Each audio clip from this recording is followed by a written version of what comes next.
Si vous êtes nouveau sur la chaîne, n'oubliez pas de vous abonner et d'activer la cloche de notification. On commence. Un peu plus d'un an après, Francis Ngannou n'a clairement pas de quoi regretter d'avoir claqué la porte à l'UFC. Interrogé sur son divorce avec la fédération de Dana White récemment, le Predator s'est fendu d'une mise au point très honnête. Décidément, tout sourit en ce moment pour Francis Ngannou. Non seulement il a convaincu pour ses débuts en boxe anglaise, mais son prochain combat contre Anthony Joshua aura lieu dans des conditions encore meilleures que prévues suite au report du choc entre Tyson Fury et Oleksandr Usyk. De quoi mettre davantage de lumière sur le Camerounais, qui s'entraîne dur pour être prêt le jour J. Alors qu'il va toucher autour de 20 millions de dollars pour son deuxième combat sur le ring, soit le double de ce qu'il avait déjà perçu contre Tyson Fury, l'ancien champion des poids lourds à l'UFC peut avoir le sourire.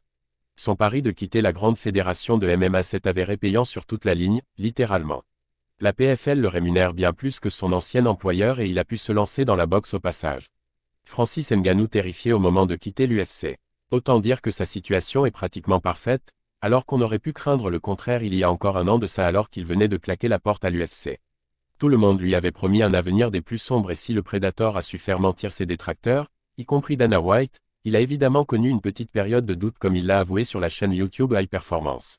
Avec l'UFC, on était en désaccord sur beaucoup de sujets. Je pense que la plus grosse erreur de l'UFC a été d'essayer de me traiter de la mauvaise manière. Mais je suis trop têtu pour être maîtrisé. Bien sûr que j'étais effrayé. Je veux dire, vous avez une grosse organisation qui a énormément de pouvoir, beaucoup d'investisseurs et une énorme puissance financière derrière elle. Beaucoup de personnes ont des intérêts dans cette organisation et vous vous retrouvez dans une position où vous leur faites perdre de l'argent. L'entreprise fera tout pour sauver cela. L'UFC étant la plus puissante organisation de MMA au monde, Dana White et co. pensaient pouvoir contrôler le natif de Battier à leur guise mais ça s'est retourné contre eux. Et aujourd'hui, nombreux sont ceux à critiquer la Ligue pour son attitude.